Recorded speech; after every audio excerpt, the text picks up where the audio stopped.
A final word on the holiday seasons. I've given you 4 decisions that you need to make. You need to decide what is your goal over this time of year. You also need to decide what boundaries you'll operate within, what commitments you'll make, and if you've decided to take a modified approach, when you'll get back to business. But listen, even if you take the time, you make those decisions, and you come up with a plan, it's not going to be easy. There are going to be temptations. You will have family members that try to encourage you to take the time off, even though you decided not to. They'll tempt you with certain foods.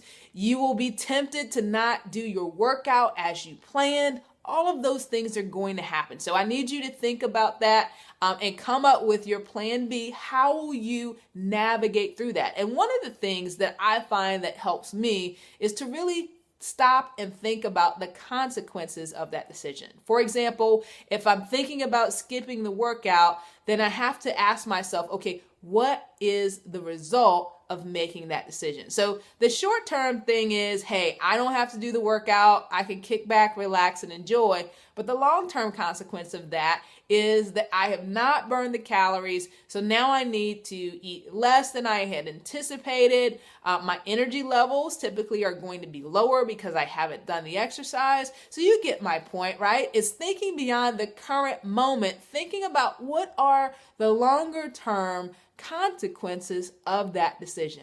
And when it comes to food, sometimes we think, oh my gosh, I gotta have this pie because this is the only time of year that I get to have this pie. Well, listen, that may be true. Maybe it's something that your aunt or your grandma made and you don't normally get it. But there will be other occasions for you to enjoy this food.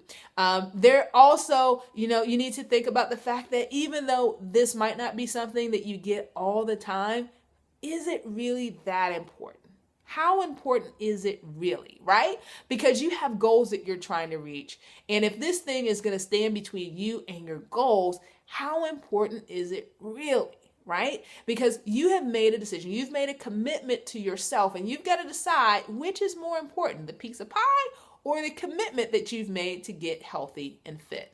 And always remember, seldom are things black and white. You may decide to take a road in the middle. And my approach during the holidays is just to maintain my weight, right? And so, one of the things that I do when it comes to dessert, I'll decide on the dessert that I want and I'll get a small slither of it so I can still enjoy it. I savor the taste. I don't torture myself by saying you can't have dessert, but I realize that I still have to operate within those boundaries that we talked about. So I've given you some tips to help you navigate this time of year successfully. So best wishes to you. I hope you enjoy the time of fellowship and fun with your family and friends.